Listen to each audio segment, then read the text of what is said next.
Good morning, everybody. Got some things I'd like to share with y'all, and I think it can be applied in a lot of different ways. And the Lord opened my eyes up to it a few weeks ago and shared it with me, and I've steady been stewing on it and thinking about it. And it's a lot of times I think in our life, I think in everybody's life, there comes a point when you reach a crossroads when you don't know necessarily where to go. You don't know what to do. You feel like you got to jump. You feel like you got to make a move, but you're not necessarily sure what it is.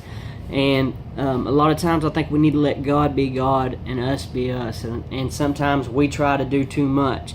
And I know from personal experience, and I think this applies to personal relationships with family or career or church issue, whatever it is. I would like to say that sometimes we're supposed to just be still.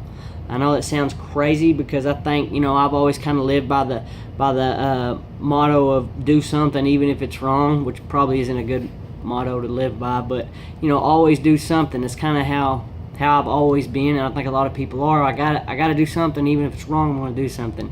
But sometimes I think God wants us to just be still and just listen for him. In Exodus 14:14, Moses is talking to the Israelites who are being chased by the Egyptians. There's 600 chariots, two guys per chariot, and these guys are they were just war machines, these chariots were, and they were chasing the Israelites, and they had the mountains on one side and the sea on the other side. And Moses tells them in Exodus 14:14, don't be afraid, just be still and watch the Lord rescue you today. And that's what he tells them. And I'm sure they probably didn't want to hear that, just like I'm sure a lot of people who have to make a decision today after watching this video probably don't want to hear that God's saying just be still, let me be God and listen for my guidance and watch me rescue you today. And so the verse that I got is in Psalms 37:7. It says, be still in the presence of the Lord and wait patiently for him to act. And man, that's the hardest part, because sometimes we want to do things on our own. We want to do everything the way we want it done. And I'm probably the worst, I know, but I would just like to encourage everybody that's going through a decision, whether it is what you have to do to help a family member, what it is you have to do as far as a career change or a church decision, how you're supposed to handle things, whatever crossroads you may be. And if you're at your wit's end, you've prayed about it, and sometimes you just don't really know what the answer is, just be still and watch God. Listen for God. Stay in your word, but be still. You don't always have to make a move. We don't always have to try to be God and get the results that we want on our own. We can trust in God and rely on God.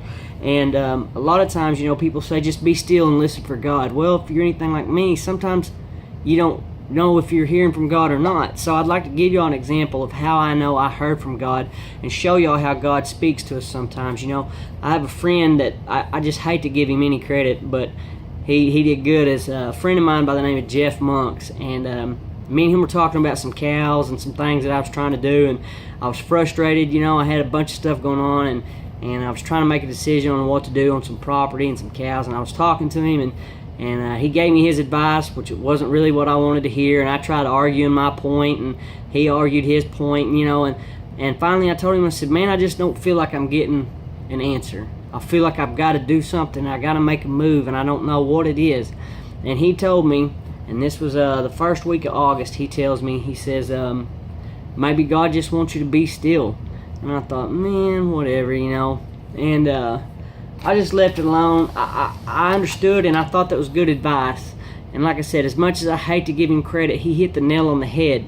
And I've got a little note in my Bible here on my Bible cover, a little notebook, and I keep notes that God speaks to me, and I date them so I know when it was. Well, a week prior to Jeff telling me this, I had wrote down this note, and it says, when you're brought to a standstill, stand still and listen for the Lord. And so for the Lord to put that on my heart, for me to write that down on July the 31st, and a week later, my buddy tells me, hey man, just stand still. That right there is the example that I was telling you. That's God speaking to us. So be observant. Be sure that when we're praying for answers, but we got to be ready to see these things and know that that's how God's speaking to us, because that's how God is speaking to me, and that's where I got my answer. Don't do anything. Stand still and I'll rescue you. I'll show you the direction you need to go. A lot of times it's not what we want to hear because we want to do something. We want to get somewhere in life. We want to make that decision. We want it now. That's who we are as a society. We're fast-paced. We want answers. We want this. We want that.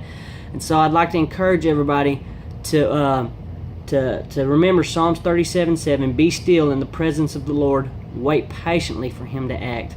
Let's have patience for our decisions that we have to make, and He'll rescue us. He'll give us the answers we want, and be ready to hear. Like I said, the Lord speaks in all kinds of ways. I just gave you an example of how He spoke to me in this instance. So just pray and be patient, and the decisions will come the way they're supposed to go. Hope everybody has a good week. Keep praying for each other, and I'll talk to y'all next week.